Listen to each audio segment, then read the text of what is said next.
Hello friends, Ayesha classes में आपका बहुत बहुत स्वागत है। आज हम लोग बिहार स्पेशल से संबंधित 70 महत्वपूर्ण सवाल करने वाले हैं जो बिहार से संबंधित एग्ज़ामों के लिए काफ़ी महत्वपूर्ण है। चाहे वो आगामी बिहार एसएससी का एग्ज़ाम हो या फिर बीपीएससी का या दरोगा का एग्ज़ाम हो, उसके लिए सारे सवाल काफ़ी महत्वपूर्ण हो जाता है। ये 70 महत्वपूर्ण सवालें हैं जो बिहार स्पेशल से संबंधित है। ये लाइव टेस्ट जो लिया गया था उस टेस्ट का सवाल है जो ऑफलाइन क्लास में लिया गया था। तो चलिए साहब, आज हम लोग इस पर डिस्कस करेंगे कि 70 सवाल कौन से हैं और कौन से सवाल एग्ज़ाम की दृष्टि से महत्वपूर्ण है। तो चलिए साहब, हम लोग शुरू करते हैं। हमारा पहला जो सवाल होगा, पहला सवाल है हम लोग का कि अंबाड़ी सत्याग्रह राहुल संकीर्तन के द्वारा कब शुरू किया गया था। पहला सवाल बताइए, इसका आंसर क्या होता? इसका आंसर क्या होगा साहब? 1940, 1930, 1942, 1929। क्या होगा साहब? 1939 होगा। इसका आंसर क्या हो जाएगा? 1939। जबकि ऑप्शन में नहीं है तो आंसर क्या हो जाएगा आपका? आंसर हो जाएगा आपका ई नंबर। आंसर हो जाएगा पहला का, ए का आंसर हो जाएगा ई। ए का आंसर हो जाएगा साहब आपका ई हो जाएगा। चलिए अब जो है देखिए, 1940 ईस्वी में व्यक्तिगत सत्याग्रह चला था। 1940 ईस्वी में व्यक्तिगत सत्याग्रह। 1930 ईस्वी में आपको पता है कि सविनय अवज्ञा आंदोलन, सविनय अवज्ञा आंदोलन। 1929 में क्या हुआ था? प्रांतीय किसान सभा। प्रांतीय किसान सभा, किसान सभा का गठन किसके द्वारा किया गया था साहब? किसकी अध्यक्षता में? स्वामी सहजानंद सरस्वती के अध्यक्षता में साहब किया गया था। उसके बाद देखिएगा साहब, 1942 में तो पता ही भारत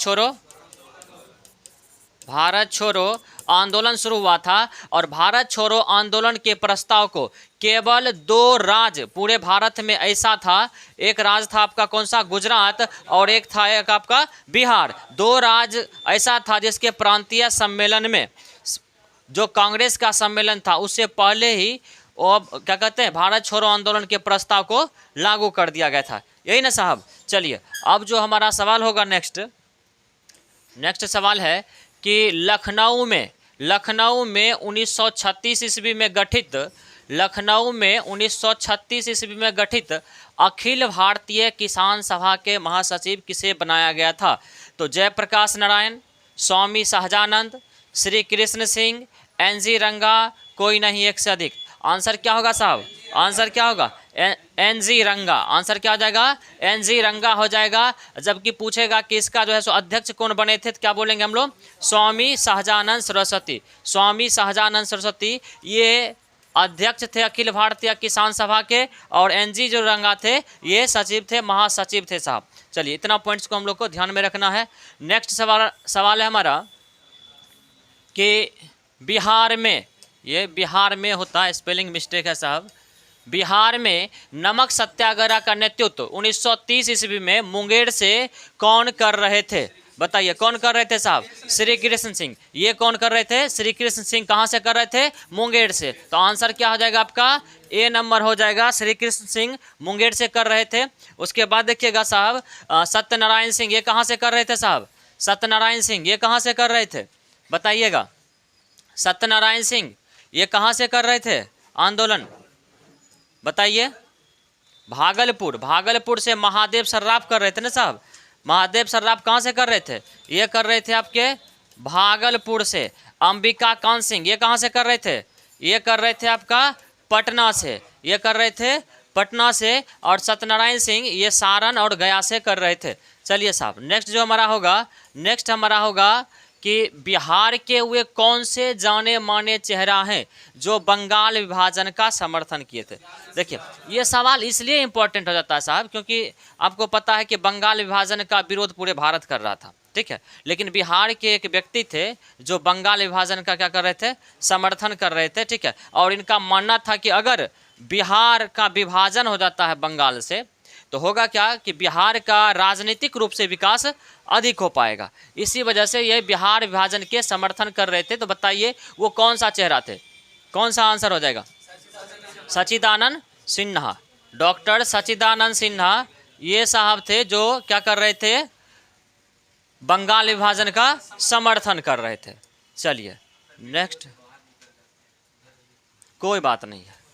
चलिए नेक्स्ट जो हमारा होगा, नेक्स्ट जो होगा वो होगा बिहार के किस जिले में विंध्याचल क्रम की चट्टानें मिलती हैं? किस जिले में विंध्याचल क्रम की चट्टानें मिलती हैं, बताइए। तो हम बताए थे, देखिए साहब, कि बिहार का डायग्राम में इस प्रकार से अगर आप देखिएगा, इस प्रकार से अगर आप देखिएगा तो ये जो है ना साहब, यहाँ का जो जिला है, क्योंकि यहाँ का जिला जो है ना विंध्याचल पर्वत श्रेणी का हिस्सा है, ठीक है, और यहाँ का जो पर्वत का विस्तार है वो पर्वत का विस्तार विंध्याचल पर्वत श्रेणी का ही विस्तार है, ठीक है। इसी वजह से यहाँ जो इस जिला के आसपास जो है वो जो पाया जाएगा, किस प्रकार की चट्टानें पाई जाएगी? विंध्याचल श्रेणी की, विंध्याचल श्रेणी की चट्टानें। अब बताइए यहाँ पर इस कॉर्नर पर यानी दक्षिण पश्चिम में कौन सा जिला यहाँ पर अवस्थित है? तो यहाँ पर दो जिला अवस्थित है साहब, कैमूर और रोहतास। तो दोनों आंसर हो जाएगा, कैमूर भी होगा और रोहतास होगा। और जब दो आंसर हो जाएगा तो आंसर क्या हो जाएगा आपका? ई हो जाएगा। आंसर क्या हो जाएगा? ई हो जाएगा साहब। जबकि जमुई और मुंगेर में यहाँ पर धारवाड़ क्रम की चट्टानें मिलती है। धारवाड़ क्रम की चट्टानें मुंगेर और जमुई दोनों जगह जो है सो आपको धारवाड़ क्रम की चट्टानें मिलती हैं साहब, इस बात को ध्यान में रखना है। चलिए नेक्स्ट हमारा है, नेक्स्ट है कि वन रिपोर्ट 2021 के अनुसार बिहार का वह कौन सा जिला है जहां पर सर्वाधिक वन पाया गया? बताइए। तो आंसर क्या होगा साहब? कैमूर हो जाएगा। आंसर क्या हो जाएगा? कैमूर हो जाएगा साहब। पहला स्थान पर है आपका कैमूर, दूसरा स्थान पर कौन सा आपका? पश्चिमी चंपारण, रोहतास है आपका तीसरा स्थान पर, जबकि अंतिम स्थान पर जो है वो है आपका शेखपुरा। अंतिम स्थान पर कौन है? शेखपुरा है साहब। यहाँ पर साहब 0 कितना प्रतिशत है? 0.17%, 0.17% केवल वन है, ठीक है। जबकि कैमूर में सबसे अधिक है 1051.6 वर्ग किलोमीटर, 6 वर्ग किलोमीटर यहाँ पर वन का विस्तार है साहब। सेकेंड स्थान पर आपका है पश्चिम चंपारण है, ठीक है। कारण ये है कि आप देखिएगा साहब, अगर बिहार का डायग्राम, तो बिहार के डायग्राम में यहाँ पर देखिएगा कि सोमेश्वर की श्रेणी है, यहाँ है पश्चिमी चंपारण, यहाँ है सोमेश्वर की श्रेणी, और यहाँ पर आपको पता होगा कि कैमूर पर्वत श्रेणी बताए थे, ठीक है। तो ये सारे क्षेत्र जो है यहाँ पर अधिकतर पर्णपाती वन पाया जाता है। कौन सा वन पाया जाता है? पर्णपाती वन। और यहाँ पर भी जो पाया जाएगा पर्णपाती वन, समझ रहे हैं? तो ये पर्णपाती वन पाया जाता है, जिसके कारण यहाँ पर वर्षा और यहाँ पर तराई क्षेत्रों में वर्षा अधिक होती है, जिसके कारण क्या होता है, यहाँ पर वन जो होता है किस प्रकार का होता है? पर्णपाती वन पाया जाता है। क्लियर है साहब? तो याद रखना है, यहाँ पर है आपका पश्चिमी चंपारण और यहाँ पर क्या है आपका?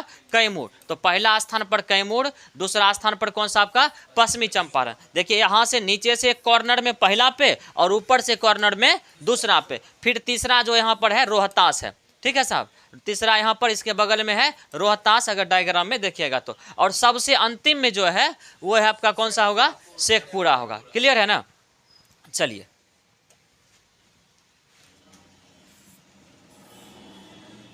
बिहार में स्वराज दल का गठन किनके द्वारा किया गया? बिहार में स्वराज दल का गठन किनके द्वारा किया गया?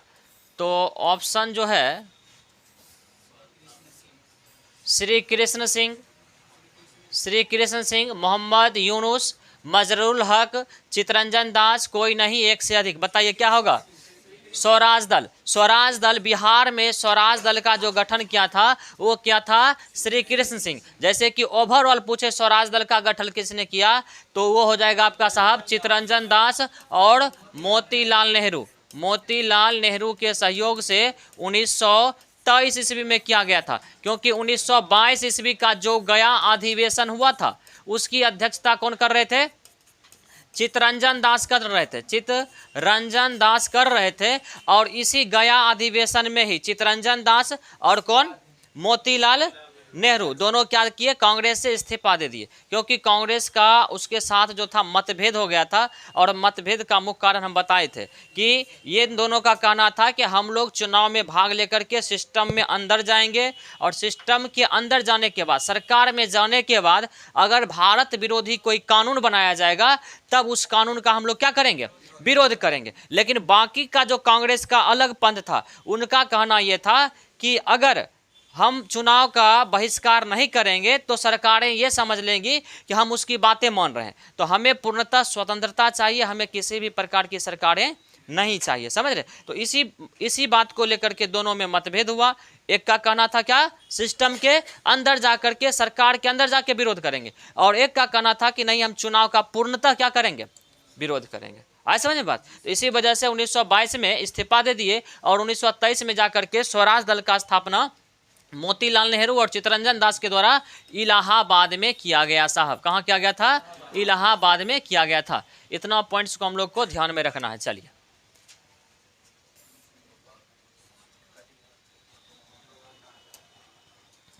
अगला है साहब कि गोगाविल पक्षी अभ्यारण्य बिहार के किस जिले में स्थित है।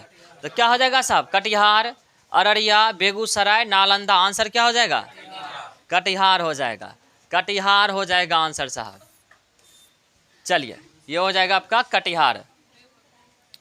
चलिए नेक्स्ट जो है कि बिहार के सारण में किसान आंदोलन का नेतृत्व कौन कर रहे थे। बताइए, बिहार के सारण में किसान आंदोलन का नेतृत्व कौन कर रहे थे। तो इसका आंसर हो जाएगा साहब कौन, यमुना कार्यई, यमुना कार्यई। ठीक है साहब, चलिए इस बात को ध्यान में रखेंगे। चलिए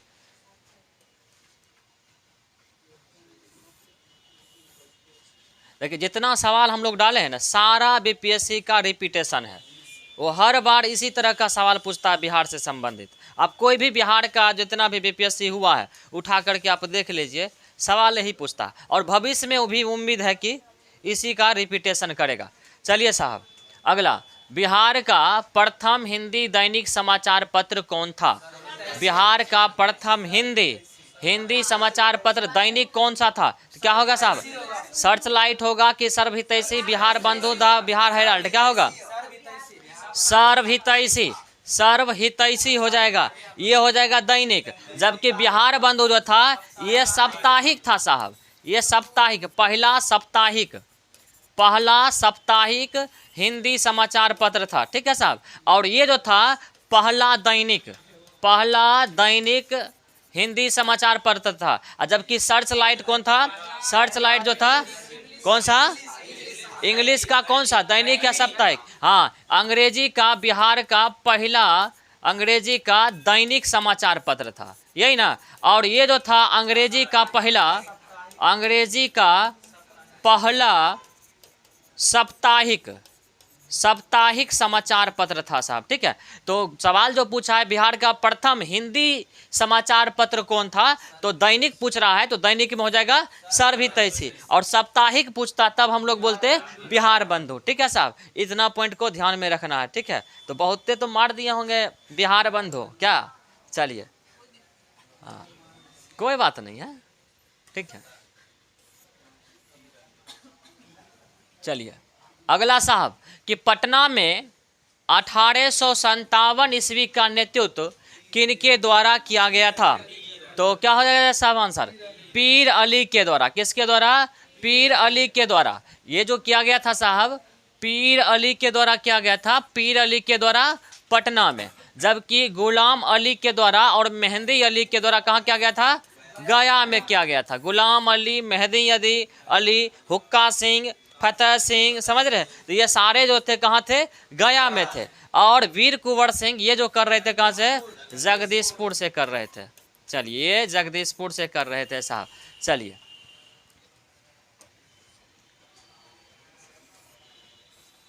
कई बार सवाल क्या पूछा जानते हैं कि पीर अली पेशे से क्या था। हाँ, पुस्तक विक्रेता। क्या था, पुस्तक विक्रेता। इस बात को भी ध्यान में रखना है साहब। कई बार सिंपल ऐसा देगा ना, कभी कभी देखते हैं खिलाड़ी लोग क्या करता है जानते हैं, जब बॉलर जो होगा ना 5 बॉल 4 बॉल बढ़िया देगा, लास्ट जो बॉल होगा ना एकदम देगा बउआ वाला, शुगलो वाला, समझ रहे, फुल टॉस, समझ रहे हैं, और उसी में कैच आउट हो जाता है, समझ रहे हैं। तो उसी तरह से कभी कभी एकदम सिंपल से पूछ देता है जिस पर हम लोग ध्यान नहीं देते हैं। चलिए अगला है साहब हिंदुस्तान रिव्यू। हिंदुस्तान रिव्यू का प्रकाशन किनके द्वारा किया गया? क्या होगा बताइए, क्या होगा?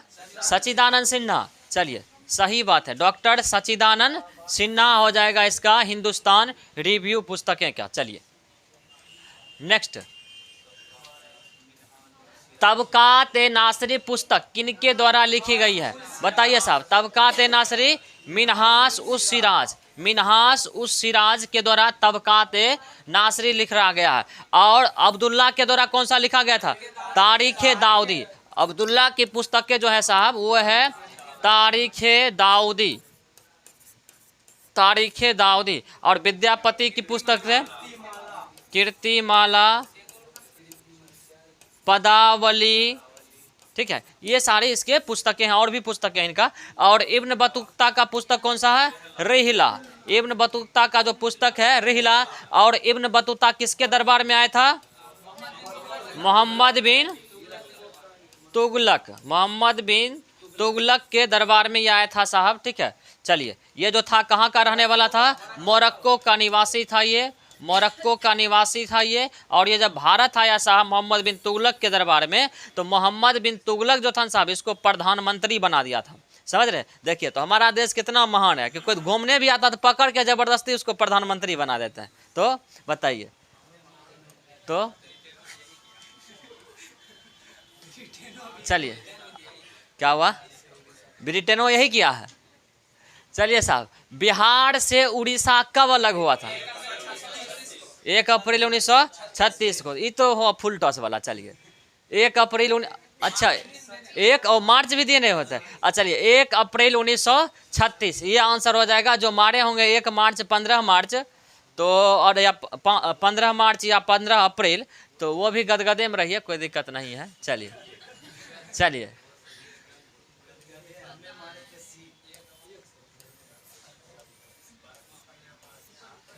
चलिए साहब, नेक्स्ट जो होगा वो है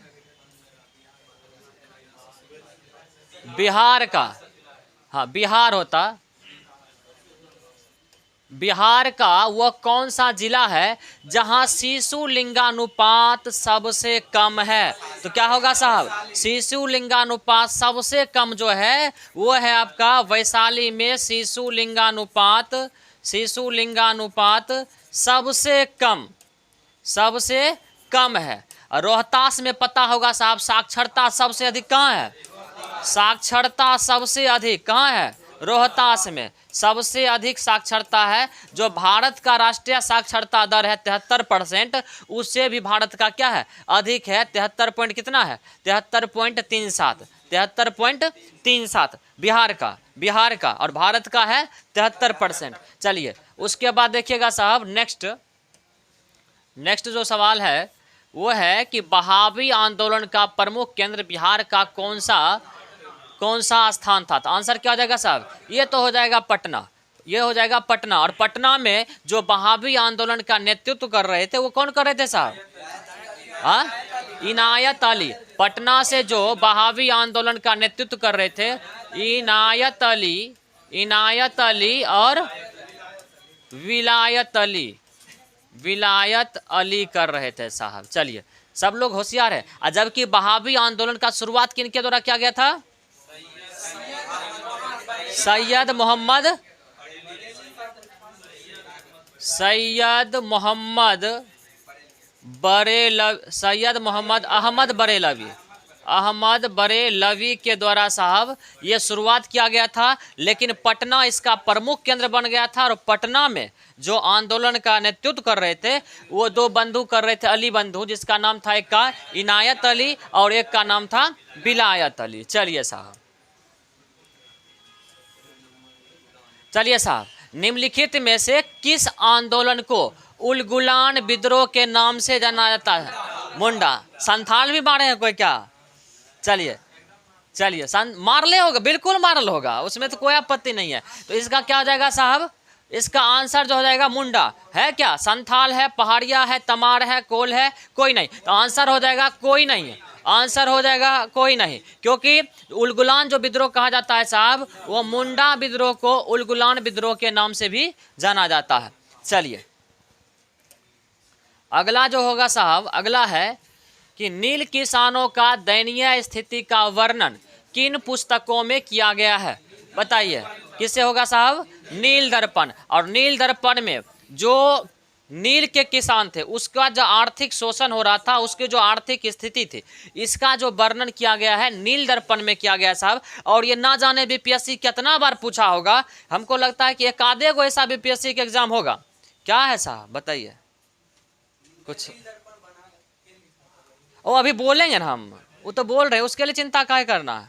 हाँ चलिए, तो हम ये कहना चाह रहे थे कि नील दर्पण में जो नील का किसान था उसका जिस प्रकार से शोषण हो रहा था, जिस प्रकार से उसकी आर्थिक स्थिति दयनीय हो रही थी, उसका वर्णन नील दर्पण में किया गया है। और नील दर्पण पुस्तक को जो लिखा है साहब, दीन बंधु मित्र लिखा है। कौन लिखा है? दीन बंधु मित्र लिखा है साहब। अब देखिए तो आंसर हो जाएगा आपका ए नंबर, आंसर हो जाएगा ए नंबर। जबकि सत्याग्रह इन चंपारण कौन लिखे हैं साहब? ये लिखे हैं साहब राजेंद्र प्रसाद। मानेगा सो नहीं मानेगा? राजेंद्र प्रसाद मानेगा कैसे? राजेंद्र प्रसाद। क्या हो जाएगा साहब? राजेंद्र प्रसाद। और जितना सवाल है साहब, आप अगर देखे होंगे बीपीएससी का प्रीवियस ईयर या उसका पैटर्न, तो आपको लगता होगा कि सवाल जो सारे हैं, ठीक है, सारे सवाल, एक भी सवाल ऐसा नहीं है कि डल है, सारे सवाल जो है सो पूछने लायक है। तो सत्याग्रह इनका चंपारण, ये कौन लिखे हैं? राजेंद्र प्रसाद। हिंदुस्तान रिव्यू ये कौन लिखे हैं साहब? सचिदानंद सिन्हा ये लिखे हैं साहब, सचिदानंद सिन्हा लिखे हैं। Young India Mahatma Gandhi. देखिए है आदमी ओल्ड, आदमी कैसा है? ओल्ड, लेकिन पुस्तक कैसा लिखते हैं? यंग इंडिया वाला, ठीक है। तो महात्मा गांधी याद रखना है, महात्मा गांधी। कारण क्यों जानते हैं? एक पुस्तक और है, ये है यंग इंडिया, एक लिखा है न्यू इंडिया। ये इसमें जब भी अगर ये पुस्तक आपको पूछा जाएगा ना साहब, तो स्वाभाविक है कि ऑप्शन में ये दोनों रहेगा, न्यू इंडिया, यंग इंडिया। तो याद रखना है कि जो यंग इंडिया वो ओल्ड व्यक्ति के द्वारा लिखा गया है। यंग मतलब क्या होता है? युवा भारत, समझ रहे? युवा भारत कई बार हिंदी में भी दे देगा, युवा भारत किसके द्वारा लिखा गया, और बोल रहेगा कहीं पढ़े हुए नहीं क्या मास्टर भाई, गीत गाया क्या था, समझ रहे? तो हम तो इंग्लिश में गीत गा दिए, ध्यान में कहाँ चलेगा, इसीलिए करके ध्यान में भी रख रहा है कि यंग इंडिया का मतलब हुआ युवा भारत, ठीक है। युवा भारत जो लिखा है, कौन लिखा है? ओल्ड व्यक्ति महात्मा गांधी। और न्यू इंडिया ये जो लिखा गया है एनी बेसेंट के द्वारा ये लिखा गया है साहब। इस बात को ध्यान में रखेंगे। कौन सा है ये? न्यू इंडिया किसके द्वारा? New India Annie Besant. और यंग इंडिया महात्मा गांधी। नील दर्पण, हिंदुस्तान रिव्यू, सत्याग्रह इन चंपारण, राजेंद्र प्रसाद। चलिए साहब नेक्स्ट।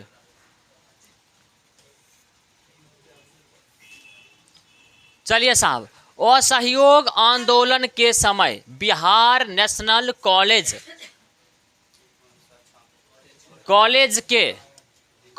के अच्छा के लिखा हुआ है, अच्छा दिख नहीं रहा था। कॉलेज के कौन सा छात्र कॉलेज छोड़ दिए थे? बताइए, कॉलेज छोड़ दिए थे, लेकिन होना चाहिए नेशनल कॉलेज के। बताइए कौन होगा साहब? नेशनल कॉलेज का अब्दुल बारी। और कोई भी होंगे क्या? नहीं ना, तो एक ही होगा साहब, इसका आंसर होगा अब्दुल बारी जो थे साहब। असहयोग आंदोलन के समर्थन में इन्होंने क्या किया था? कॉलेज का बहिष्कार किया था। इस बात को ध्यान में रखेंगे। और ये किस कॉलेज के छात्र थे उस समय? तो बिहार नेशनल कॉलेज। कई बार ये भी पूछ देता है कि असहयोग आंदोलन के समय अब्दुल बारी ने अपनी कॉलेज की पढ़ाई छोड़ दी, वो किस कॉलेज से संबंधित थे या किस कॉलेज के छात्र थे? तो याद रखना है बिहार नेशनल कॉलेज के ये छात्र थे। और पता होगा कि जयप्रकाश नारायण जो थे उस समय आईएससी यानी इंटरमीडिएट साइंस के स्टूडेंट थे। और इनका केवल परीक्षा का 20 दिन बचा हुआ था, केवल एग्जाम का 20 दिन बचा हुआ था। और 20 दिन की परीक्षा के बाद भी ये क्या किए? परीक्षा नहीं दिए और सहयोग आंदोलन में क्या हो गया? शामिल हो गए, बहिष्कार कर दिया। ठीक है साहब, चलिए क्या हुआ देख लीजिए। चलिए, इसी वजह से आप भी कल गायब हो गए थे, तो फिर देख रहे हैं ना, तो वो तो असहयोग आंदोलन में शामिल हुए थे, आप कौन सा आंदोलन में बताइए। चलिए,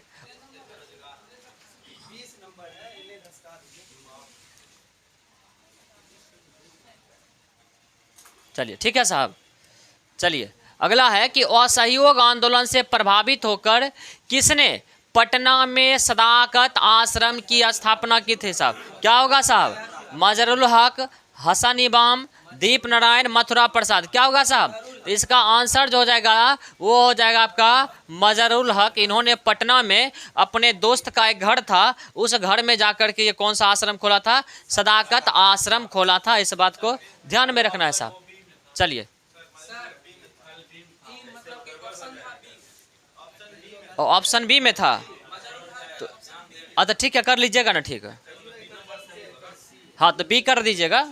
चलिए साहब, आंसर इसका मजरुल हक होगा। अगर ऑप्शन में उस समय अगर था चेंजिंग तो आप ठीक कर लीजिएगा।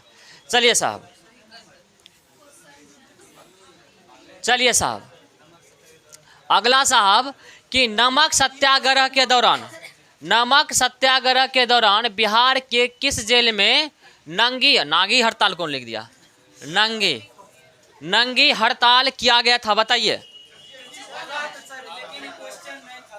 ये सवाल नहीं था क्या?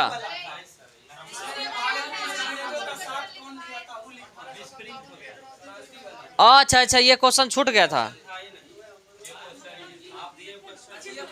अच्छा, ये करवा देते हैं, उसमें देख लीजिएगा जो आंसर होगा, ठीक है।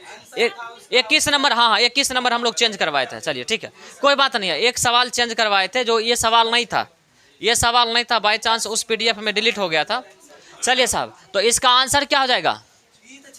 इसका छपरा हो जाएगा साहब, इसका छपरा हो जाएगा, क्योंकि नमक सत्याग्रह के समय हम लोग क्या कर रहे थे? विदेशी वस्तुओं का बहिष्कार कर रहे थे। तो जो छपरा जेल में कैदी बंद था ना, वो स्वदेशी कपड़ा मांग रहा था कि स्वदेशी कपड़ा दो, हम विदेशी कपड़ा नहीं पहनेंगे। और जो ही स्वदेशी कपड़ा इसको नहीं मिला तो कपड़ा खोल खोल के नंगा हड़ताल करना शुरू कर दिया। समझ रहे ना, समझ रहे ना? तो इसी को बोला गया नंगी हड़ताल। क्या बोला इसको?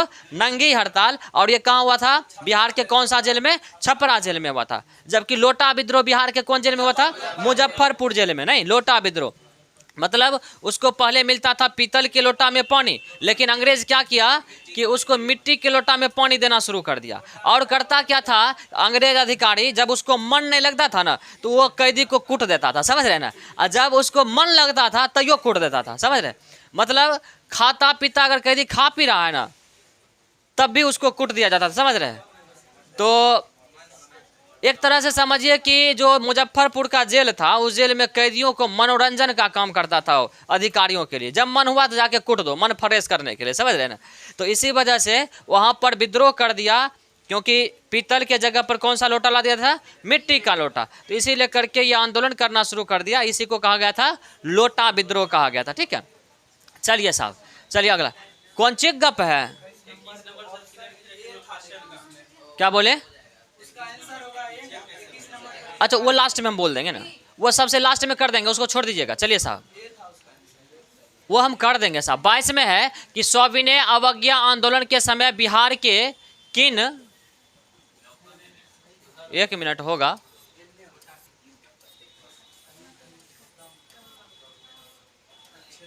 बिहार के किन क्षेत्रों में चौकीदारी कर का विरोध हो रहा था? तो बताइए इसका आंसर क्या होगा? इसका जो आंसर हो जाएगा साहब वो हो जाएगा आपका बेगूसराय। चौकीदारी कर का विरोध हो रहा था बेगूसराय में।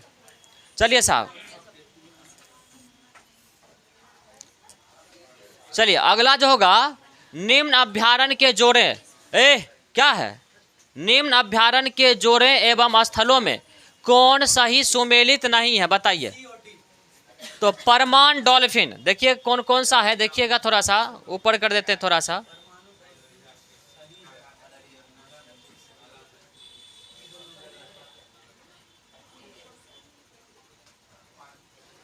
चलिए साहब, कौन सा होगा इसका?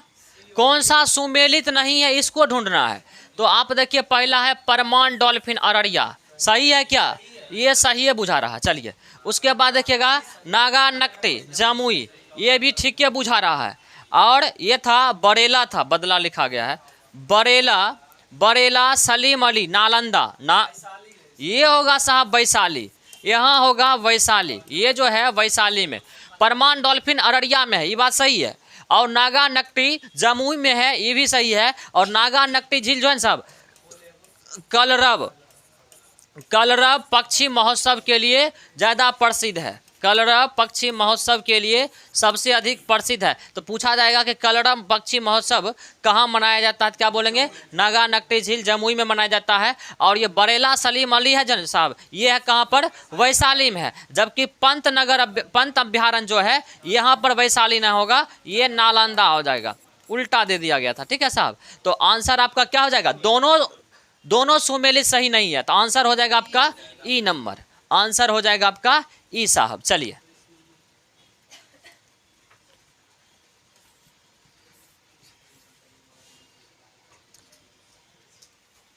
चलिए साहब, नेक्स्ट कर लेना है कि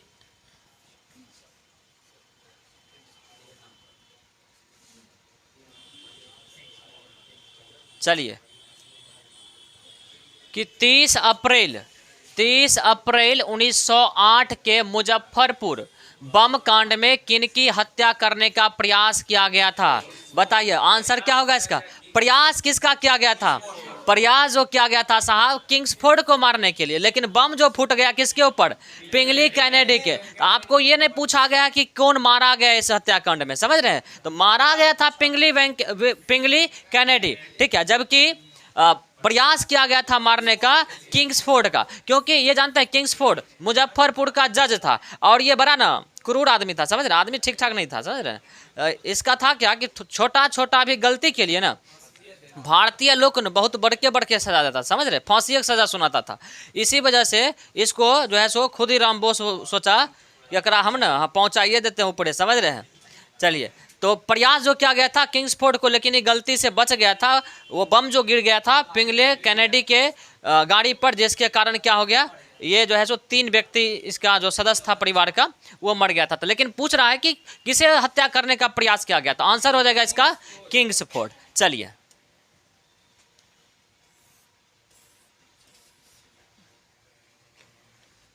कि मुजफ्फरपुर बम कांड को अंजाम किसके द्वारा दिया गया, तो ऑप्शन में दिया हुआ साहब कमाता प्रसाद एवं भूपेंद्र दत्त, सचिन सन्यास एवं वाणिंद्र घोष, खुदीराम बोस एवं प्रफुल्ल चाकी। यही हो जाएगा साहब, यही हो जाएगा साहब, खुदीराम बोस एवं प्रफुल्ल चाकी, यही जो है सो बम फेंके थे। ठीक है साहब, और कई बार सवाल ये भी पूछा जाता है कि खुदीराम बोस को जो फांसी दिया गया था उस समय उसका उम्र क्या था, तो उसमें बीपीएससी कई बार पूछेगी 18 से कम, 18 से अधिक, समझ रहे हैं, 19 से कम, 19 से अधिक, इस तरह से पूछता है, समझ रहे हैं साहब। तो हाँ, तो फिर 25 दे देगा, समझ रहे हैं, इस तरह से देगा, समझ रहे हैं। तो कई बार पूछा है, देखिएगा आप 65वीं या 64वीं में शायद पूछा है। चलिए नेक्स्ट सवाल जो होगा साहब हमारा,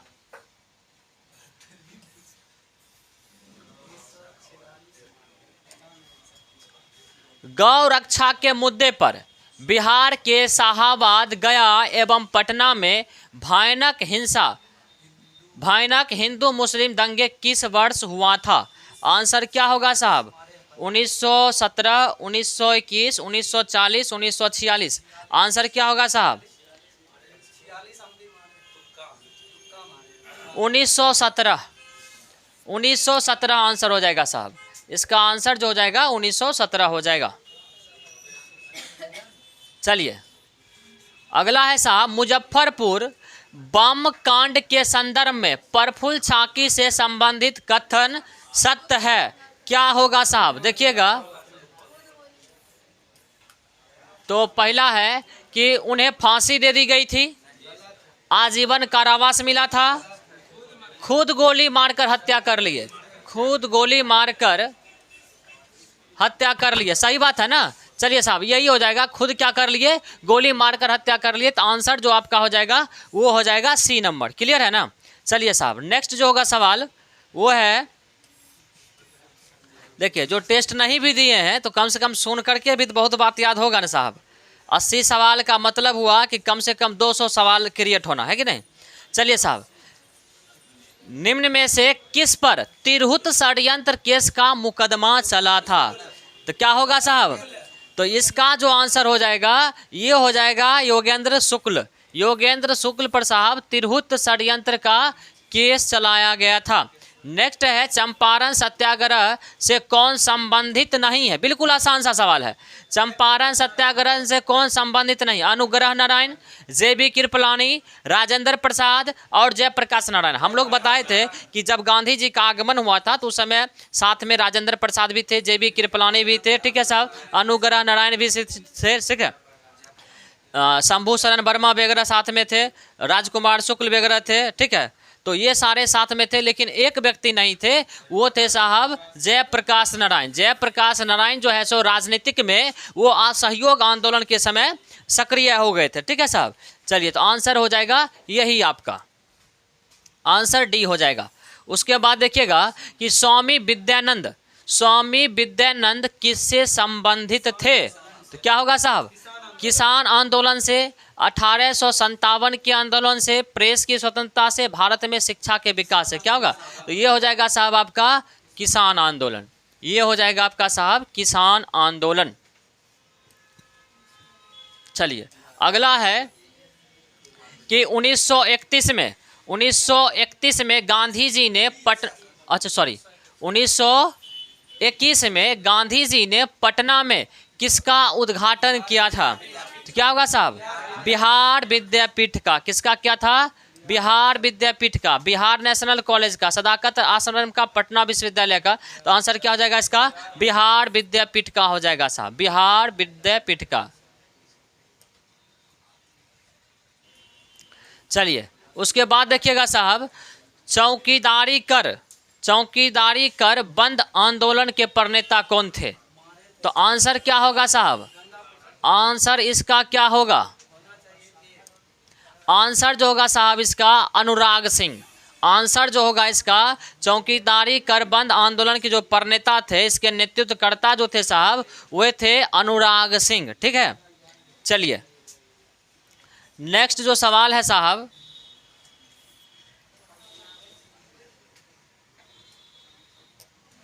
नेक्स्ट सवाल है कि सत्याग्रह इन चंपारण पुस्तक के लेखक कौन थे? बताइएगा साहब, कौन सा होगा?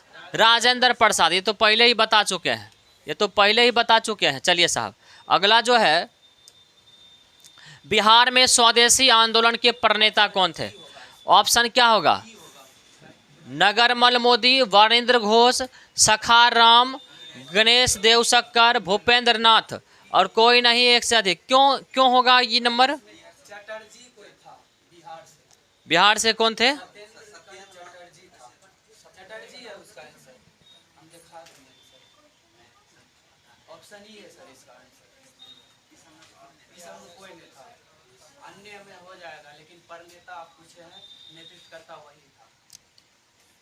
इसका जो आंसर हो जाएगा साहब, इसका आंसर हो जाएगा सखाराम गणेश देवशक्कर। सखाराम गणेश देवशक्कर, ठीक है साहब। उसके बाद देखिएगा नेक्स्ट जो होगा वो है बिहार स्टूडेंट कॉन्फ्रेंस की स्थापना कब की गई? बिहार स्टूडेंट कॉन्फ्रेंस की स्थापना कब की गई? इसका आंसर क्या होगा साहब? किधर चला गया हो?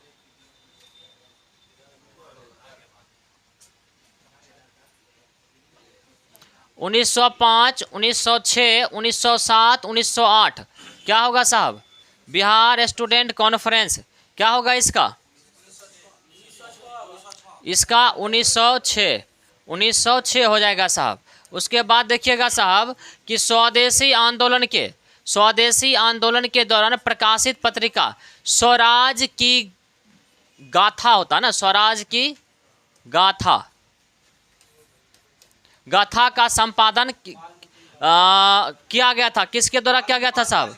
तो ये क्या होगा? बाल मुकुंद। चलिए, इसका आंसर हो जाएगा बाल मुकुंद वाजपेयी। ये हो जाएगा साहब आंसर। स्वदेशी आंदोलन के समय ये पत्रिका प्रकाशित किया गया था जिसका नाम था स्वराज की गाथा। चलिए, नेक्स्ट जो होगा कि चंपारण सत्याग्रह के दौरान तिरहुत पंडमंडल का आयुक्त कौन था? क्योंकि ये जो था गांधी जी को चंपारण छोड़ने के लिए, मोतिहारी छोड़ने के लिए बोला था साहब, तो बताइएगा कौन था होगा साहब? तो LF मर्सेड होगा। इसका आंसर क्या हो जाएगा? LF मर्सेड हो जाएगा साहब। आंसर ए हो जाएगा, आंसर साहब ए हो जाएगा। चलिए नेक्स्ट है कि देखिए यहाँ पर संथाल होता, स्पेलिंग मिस्टेक है। संथाल विद्रोह किस वर्ष प्रारंभ हुआ था? बताइए क्या होगा? 1855। आंसर हो जाएगा 1855 में साहब। तो कई बार ये भी सवाल पूछा जाता है कि वह कौन सा जनजातीय आंदोलन था जो 1857 की क्रांति से पहले बिहार में शुरू था? तो क्या बोलेंगे? संथाल विद्रोह। और संथाल विद्रोह का प्रणेता कौन था साहब? संथाल विद्रोह का नेतृत्व कौन कर रहे थे? सिद्धू, कान्हू, चांद भैरव, ये चारों व्यक्ति साहब, ये चारों भाई थे। ये चारों जो है सो किस गांव के रहने वाले थे? भोगनाडी। ये भोगनाडी के रहने वाले थे साहब, भोगनाडी के रहने वाले थे। और इनके पिता का क्या नाम था? चुन्नू मांझी। इनके पिता का नाम था साहब चुन्नू मांझी इनके पिताजी का नाम था। और ये जब संथाल विद्रोह कर रहे थे तो उसमें चांद और भैरव को अंग्रेजों ने गोली मार दिया, जबकि सिद्धू और कान्हू को क्या कर दिया था? फांसी दे दिया था साहब। ठीक है। और किस पेड़ पर फांसी दिया था? तो बरगद के पेड़ पर क्या कर दिया था? इसको फांसी दे दिया था साहब। चलिए क्या हुआ? एकदम बनेगा, काहे नहीं बनेगा साहब? बताइए क्यों नहीं बनेगा? आपको आपत्ति है क्या? आपत्ति है क्या? बताइए। तो देखिए इससे होता है क्या नेक्स्ट बच्चा अगर देता है, देखिए जो निष्क्रिय व्यक्ति है, समझ रहे हैं, जो निर्जीव पदार्थ है, जो यहाँ पर निर्जीव व्यक्ति बैठा हुआ है, समझ रहे हैं ना, तो उस पर कोई फर्क नहीं पड़ेगा। समझ रहे हैं? कोई जवाब दे रहा है, नहीं दे रहा है, टीचर क्या बता रहा है, नहीं बता रहा है, तो निर्जीव है।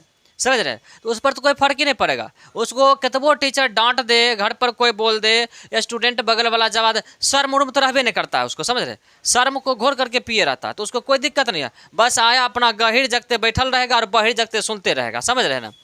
और जो सक्रिय आदमी होता है तो उस पर थोड़ा इफेक्ट पड़ता है कि पड़ोसी मेरा जवाब दे रहा है तो हम भी अगला दिन से प्रयास करें कि जवाब दे। समझ रहे हैं? अब बाकी जो है सो जो निष्क्रिय आदमी है तो उसका तो कोई बात ही नहीं है। समझ रहे हैं?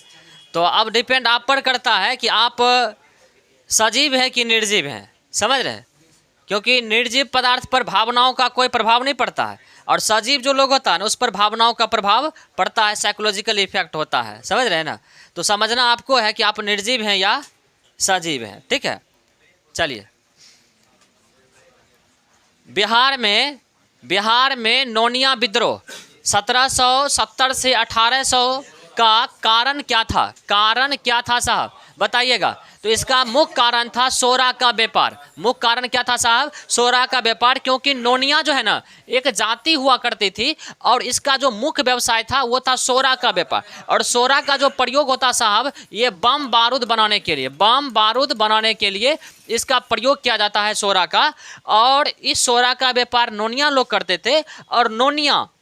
और ये जो खरीदता जो था साहब, नोनिया जो व्यापार करता था वो अंग्रेजों को बेचा करता था।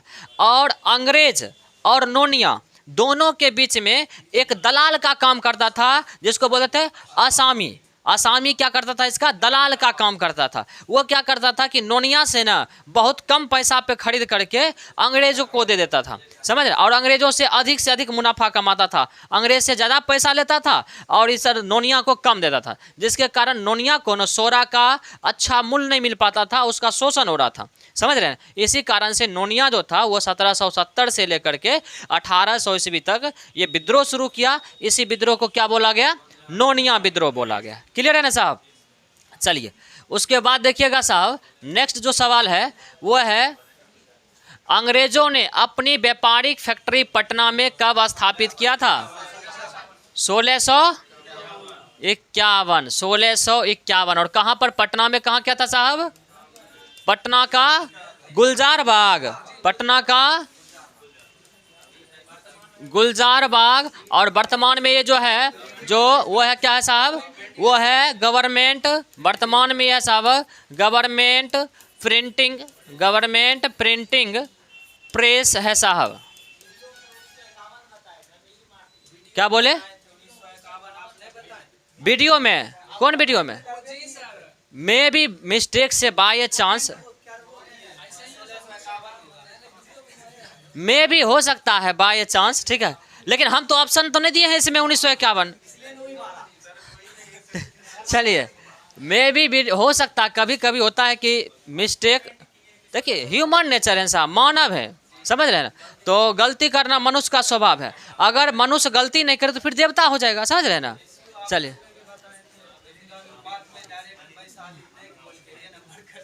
चलिए साहब, अगला देखिएगा साहब, अगला है कि जगदीशपुर में किसके नेतृत्व में समानांतर सरकार की स्थापना की गई थी साहब? तो क्या होगा साहब? अमर सिंह हो जाएगा। और अमर सिंह जो थे वो वीर कुंवर सिंह के भाई थे, वीर कुंवर सिंह के भाई थे साहब, इस बात को ध्यान में रखना है। चलिए उसके बाद देखिएगा साहब, पटना सचिवालय गोलीकांड कब हुआ था? 11 अगस्त 1942 को। चलिए ये जो मारे होंगे ठीक है, बाकी जो मारे होंगे 9 अगस्त 8 अगस्त तो वो भी गदगदे में रहिए, कोई दिक्कत नहीं है, ठीक है। चलिए, पटना सचिवालय गोलीकांड के समय पटना का जिलाधीश कौन था साहब? बताइए क्या होगा साहब? ऑर्थर होगा, मेनन होगा, लॉर्ड गेल्ट होगा, लिस्टर होगा? क्या होगा साहब? ऑर्थर था। पटना का जिलाधिकारी जो था वो ऑर्थर था साहब, इस बात को ध्यान में रखेंगे। उसके बाद देखिएगा साहब, पटना सचिवालय गोलीकांड शहीदों में कौन बीएन कॉलेज के छात्र थे? तो आंसर क्या हो जाएगा साहब? कौन सा? जगपति और उमाकांत प्रसाद, दोनों होगा साहब। तो इसका आंसर जो हो जाएगा वो ई हो जाएगा। जगपति कुमार भी था और उमाकांत प्रसाद भी, तो आंसर जो हो जाएगा ई हो जाएगा। एकदम कंठागरे सब कर लिए थे क्या? चलिए वाह, चलिए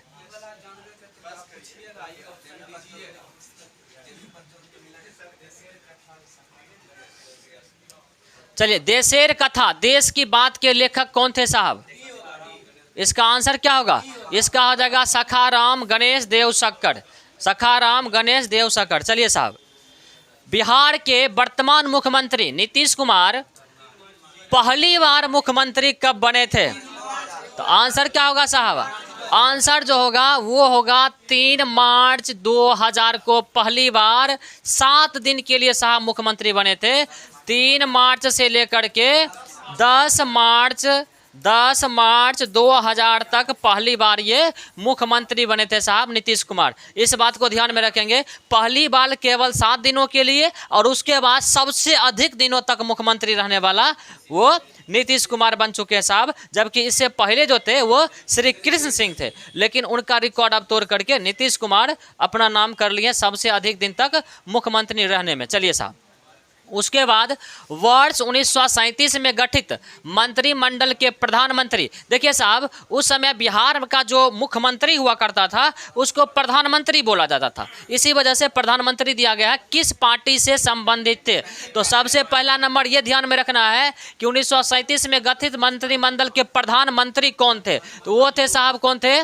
मोहम्मद यूनुस थे, मोहम्मद यूनुस थे। ये प्रधानमंत्री यानी मुख्यमंत्री के रूप में कार्यरत थे, क्योंकि उस समय मुख्यमंत्री को प्रधानमंत्री बोला जाता था। अब पूछा गया कि ये किस पार्टी से संबंधित थे? तो आंसर हो जाएगा साहब इंडिपेंडेंट पार्टी, आंसर हो जाएगा इंडिपेंडेंट पार्टी, क्योंकि कांग्रेस को बहुमत मिला था लेकिन श्री कृष्ण सिंह अपनी सरकार बनाने से मना कर दिया था, तब जाकर के मोहम्मद यूनुस ने सरकार बनाई। लेकिन बाद में फिर जाकर के इनका मंत्रिमंडल क्या हो गया?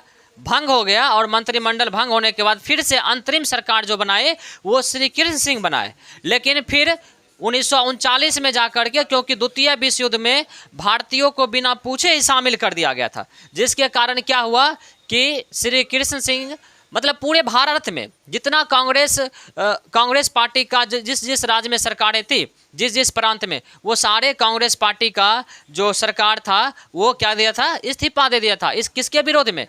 क्योंकि भारतीयों को बिना पूछे ही द्वितीय विश्व युद्ध में शामिल कर दिया गया था, इस वजह से। चलिए साहब, अगला जो होगा साहब, निम्नलिखित में से कौन सा जोड़ा सही है? तो बिहार विभाजन रद्द 1911 ईस्वी में, ये बात तो सही है, ये बात तो सही है कि जब जॉर्ज पंचम आया था 12 दिसंबर 1911 को, तो उस समय बंगाल विभाजन को क्या कर दिया गया था? रद्द कर दिया गया था। बिहार की स्थापना 1912 में, ये भी तो सही बात है। बंगाल विभाजन की घोषणा 1905 ईस्वी में, और जिस समय घोषणा किया गया था उस समय कौन था? वो था गवर्नर जनरल कर्जन था। और दिल्ली दरबार की घोषणा कब हुआ था? 1911 ईस्वी में। तो सब सही है ना साहब? तो आंसर क्या हो जाएगा? आंसर आपका ई नंबर हो जाएगा, आंसर ई हो जाएगा।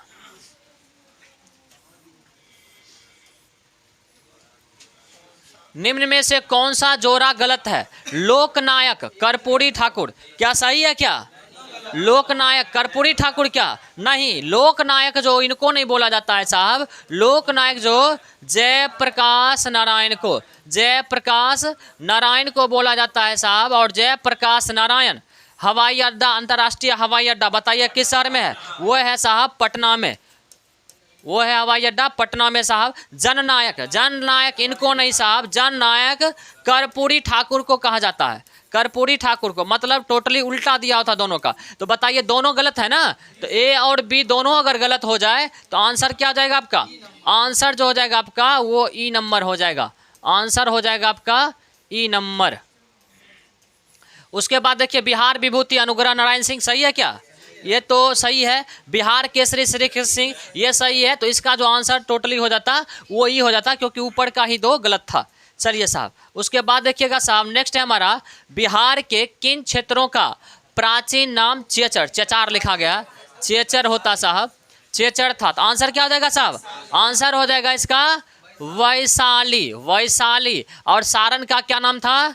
चेरांद, चेरान जो था ये सारण का नाम था साहब। इतना पॉइंट्स हम लोगों को ध्यान में रखना है। चलिए नेक्स्ट जो है हमारा, बिहार में कांग्रेस का प्रथम अधिवेशन के संदर्भ में कौन सा कथन असत्य है? चलिए ये सवाल आपको करना है साहब। प्रथम अधिवेशन सम्मेलन था, सही है क्या? और गलत वाला बोल रहा है, असत्य वाला बोल रहा है। तो ये 37वां था क्या? ना साहब, ये तो साहब कौन सा वाला था? 27वां था। आर.एन. माधोलकर की अध्यक्षता में, सही बात है, इन्हीं की अध्यक्षता में हुआ था। 1912 में संपन्न, ये भी सही था। पटना के बांकीपुर में हुआ था, ये भी सही था। पटना के बांकीपुर में हुआ था, ये भी साहब सही था। 1912 में हुआ अध्यक्षता, ये भी सही था। तो गड़बड़ कौन था साहब? तो ए नंबर था। तो आंसर जो हो जाएगा ये नंबर हो जाएगा। चलिए देखिए, बिहार में तो 2 अधिवेशन हुआ था। एक तो हुआ था 27वां जो बांकीपुर में, और एक हुआ था आपका 37वां, ये जो हुआ था गया में, ये जो हुआ था साहब गया में हुआ था। सॉरी, हाँ गया में कब हुआ था? हाँ ठीक है, 1922 ईस्वी में। और ये अध्यक्ष थे वो थे आपका C.R. दास, चित्तरंजन दास साहब इसके अध्यक्ष थे। चलिए कौन सा? हाँ कौन सा? हाँ कौन सा अधिवेशन? 1940 में कहाँ पर, किस स्थान पर? रामगढ़, अच्छा अच्छा, हाँ वो झारखंड वाला में उस समय, हाँ वो तो हो जाएगा। अभी उस समय तत्कालीन बिहार में, सही बात है। चलिए चलिए उसके बाद देखिएगा कि ये क्या हो गया।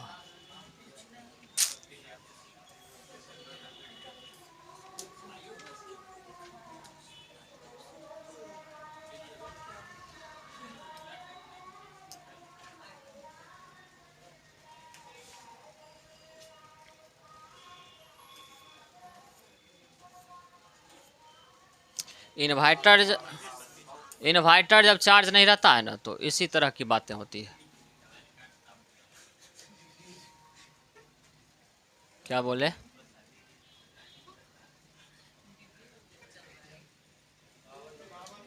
एक मिनट, इसको एक बार फिर से रिपीट कर देते हैं। तो इसका आंसर क्या हो जाता है साहब? ये तो 37वां था ना, 37वां ये नहीं था, ये 27वां अधिवेशन था।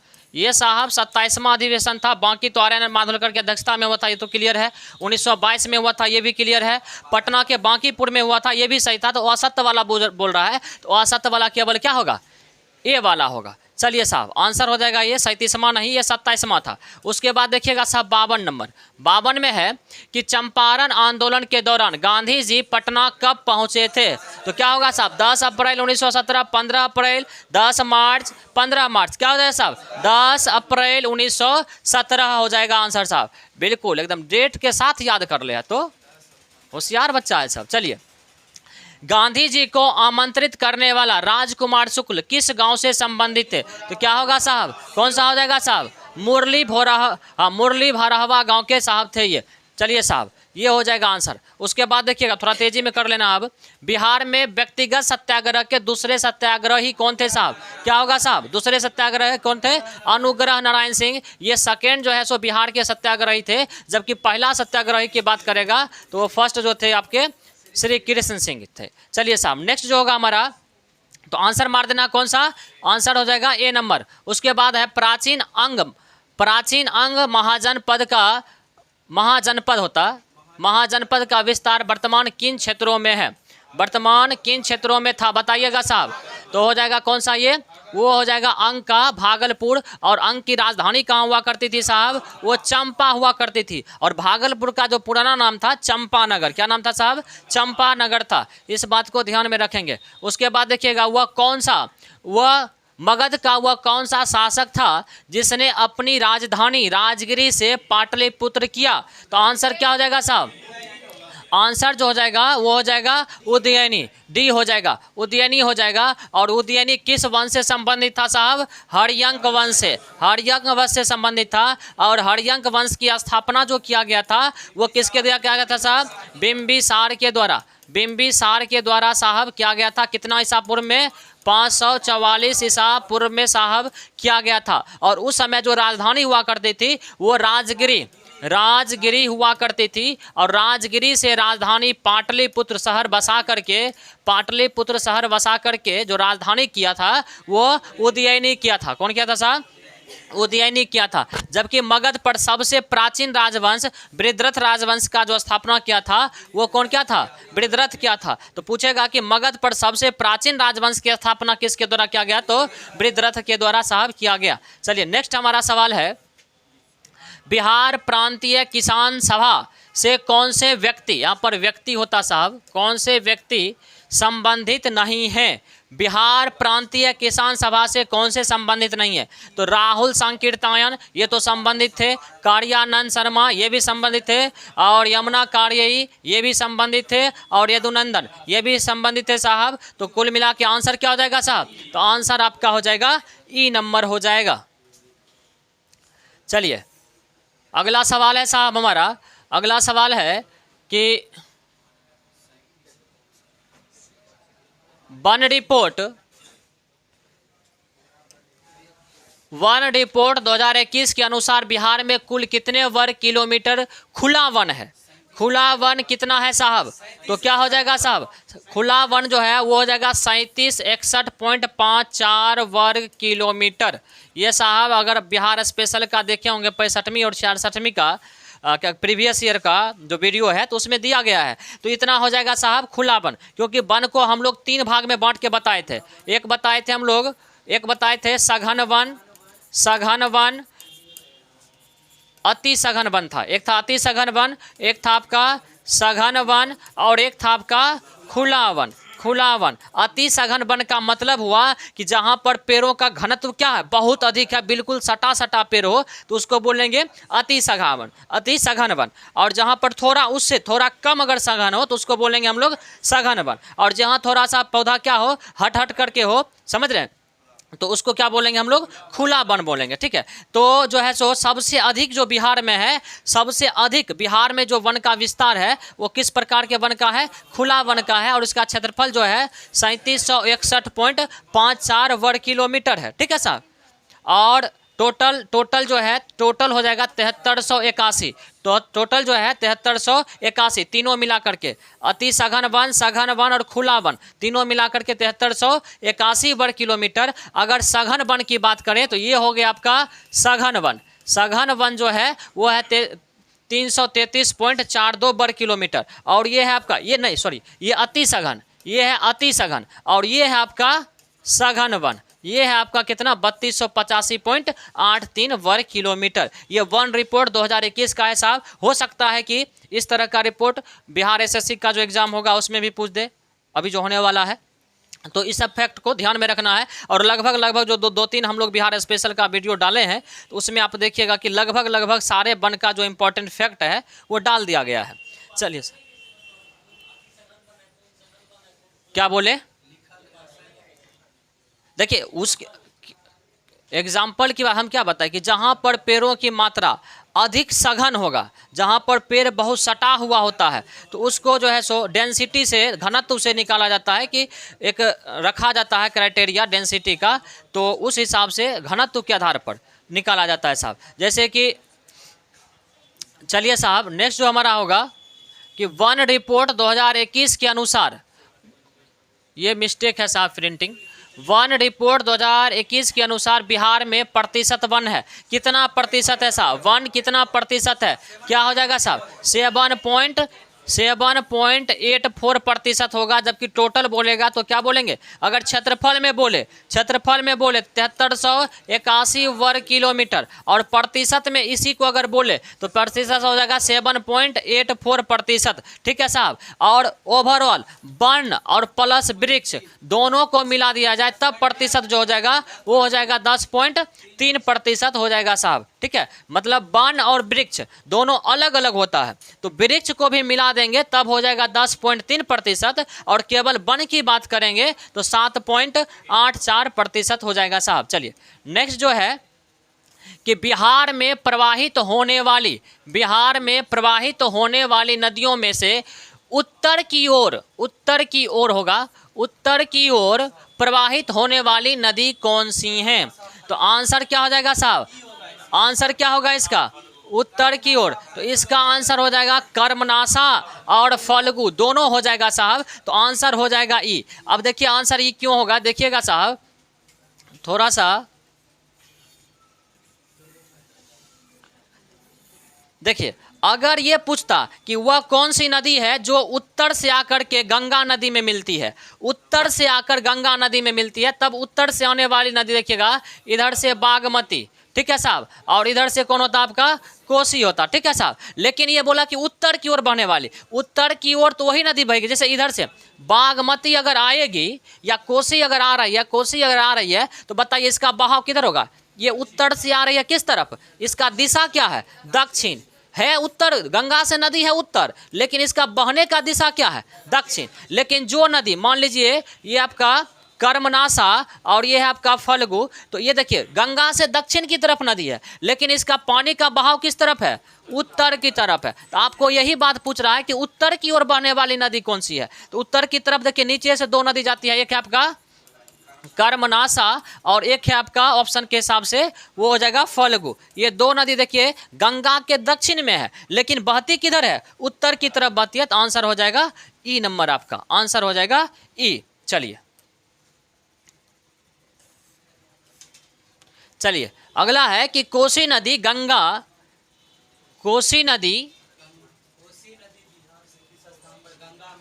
हाँ गड़बड़ लिखा हुआ कि कोसी नदी गंगा में बिहार के किन स्थलों पर विलय हो जाती है। ठीक है साहब। तो आंसर क्या हो जाएगा इसका, कुर्सेला। आंसर जो हो जाएगा आपका कुर्सेला में जाकर के ये विलय हो जाती है, जबकि फतुहा के पास जाकर के पुनपुन नदी मिल जाती है। पुनपुन नदी गंगा में फतुहा के पास जाकर के मिल जाती है साहब, इस बात को ध्यान में रखना। चलिए उसके बाद देखिएगा साहब, ताल मिट्टी का विस्तार दक्षिण में बिहार के किन जिलों में है।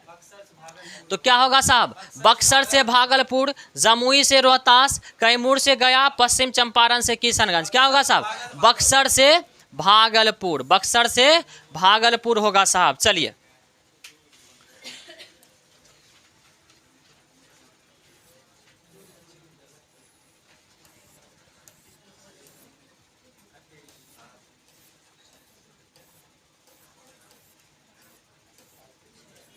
चलिए, बिहार का वह कौन सा जिला है जहाँ से गंगा नदी नहीं गुजरती हैं? तो आंसर क्या हो जाएगा साहब? वैशाली, भागलपुर, शिवहर और अरवल। तो हम बताए थे कि बिहार के 12 जिला से गुजरती है और इन 12 जिला में केवल वैशाली और भागलपुर है जिससे जो है सो गंगा नदी गुजरती है, जबकि शिवहर और अरवल ये 2 नदियां हैं जो गंगा नदी यहाँ से नहीं गुजरती है। तो आंसर हो जाएगा आपका ई नंबर, आंसर हो जाएगा ई नंबर साहब, ठीक है ना। चलिए अगला है साहब कि बिहार के 7 निश्चय योजना पार्ट 2 में निम्न में से कौन सा शामिल नहीं है? तो आंसर क्या होगा साहब? आंसर क्या होगा? 7 निश्चय योजना में कौन शामिल नहीं है?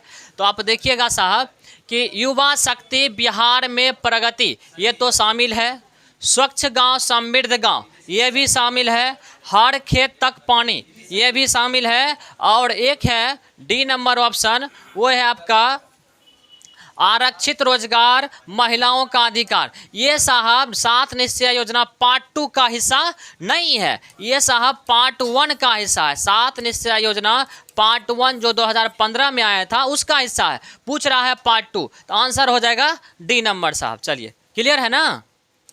चलिए सवाल तो सब बउआ वाला है।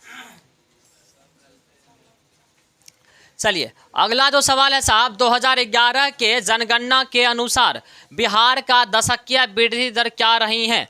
तो क्या हो जाएगा? 25.45%, ये हो जाएगा साहब आपका आंसर। चलिए उसके बाद देखिएगा साहब 66, बिहार में सबसे कम समय के मुख्यमंत्री कौन बने? बताइए क्या होगा साहब? सतीश प्रसाद। अब बहुत लोग नीतीश कुमार भी मार के गदगद में है क्योंकि वो 7 दिन के लिए बने थे, जबकि ये जो केवल 5 दिन के लिए बने थे, 5 दिन के लिए ना, ये 5 दिन के लिए बने थे, और ये 7 दिन के लिए नीतीश कुमार पहली बार बने थे, ठीक है साहब। तो गदगद में नहीं होना है नीतीश कुमार मार के, ठीक है। चलिए साहब नेक्स्ट जो हमारा सवाल होगा कि लोकसभा अध्यक्ष बनने वाले पहले बिहारी कौन थे? पहले बिहारी कौन थे साहब? तो आंसर क्या होगा? बलीराम भगत। आंसर हो जाएगा साहब आपका बलीराम भगत, जबकि मीरा कुमार पहली महिला थी जो लोकसभा अध्यक्ष बनी। चाहे बिहार की पहली महिला पूछे फिर भी मारना है मीरा कुमार, और भारत की पहली महिला पूछे जो लोकसभा के अध्यक्ष बनी है फिर भी क्या होगा? मीरा कुमार होगा साहब। चलिए उसके बाद है कि बिहार में पहली बार राष्ट्रपति शासन कब लागू हुआ? बताइए क्या होगा साहब? बिहार में पहली बार राष्ट्रपति शासन कब लागू हुआ था? 1968 ईस्वी में, और टोटली 1968 से 69 तक लगा था 242 दिनों का। सर्वाधिक सबसे अधिक दिनों तक जो है सो क्या कहते हैं राष्ट्रपति शासन 1968 में ही लगा था, टोटल 242 दिनों का। और अभी तक बिहार में टोटल 8 बार जो है सो राष्ट्रपति शासन लग चुका है साहब। चलिए अगला, बिहार राज्य के दूसरे मुख्यमंत्री कौन थे? तो क्या होगा साहब? बिहार राज्य के दूसरे मुख्यमंत्री, तो वो हो जाएगा पहला मुख्यमंत्री देखिए कौन थे साहब? श्री कृष्ण सिंह, जिन्हें बिहार केसरी के नाम से भी जाना जाता है। दूसरा जो थे साहब दीप नारायण, सेकेंड नंबर में थे दीप नारायण। तीसरा नंबर में कौन थे साहब? तीसरा नंबर में कौन थे? विनोदानंद झा। तीसरा नंबर में विनोदानंद झा। चौथा नंबर में कौन थे साहब? केवी सहाय। और फिर जो बने थे वो बने थे महामाया प्रसाद।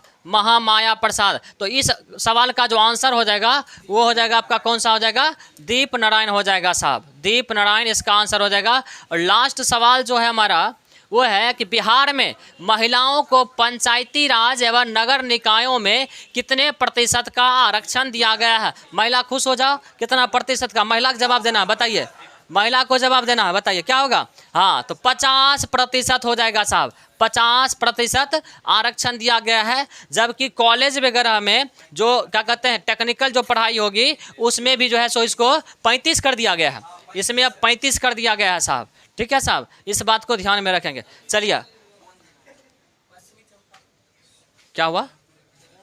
चलिए साहब बस इतना ही, ठीक है। 70 सवाल था, आज का सेशन खत्म होता है।